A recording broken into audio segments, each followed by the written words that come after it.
In this final episode on deployment, we look at the growing market for hosted voice or hosted unified communication services.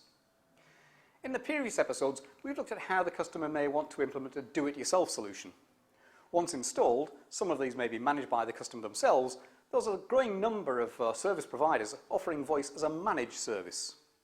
In the case of a managed service, the physical deployment looks the same as the ones we've already described, but the customer pays for someone to manage some or all of the assets.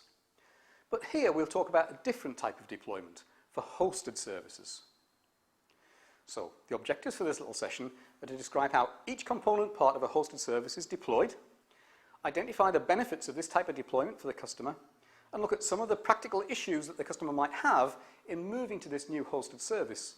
Don't forget that some of these issues could become the source of potential objections for you to handle. Okay, based on our example of a multi-site centralized deployment, we'll see the same fundamental building blocks as before. The IP phones and the LAN, switches and the voice gateway on the customer site will all usually belong to the customer. The main difference is the call processing server and to a certain extent the applications. In the case of hosted unified communications services, the call processing server will be hosted and owned by the service provider. It will sit inside the service provider's network, usually in a highly secure facility and made available to customers on a rental per port or per service basis. It will be designed to be a highly resilient configuration with very high levels of capacity and bandwidth capability. Usually shared across a number of customers, although this will be totally transparent to the end users. In many respects, it forms the IP equivalent of a Centrex service. Likewise, the applications can be deployed in the service provider's network to deliver services such as single numbering systems, unified messaging, business continuity for voice, and so on. So, what does the customer get with this type of deployment?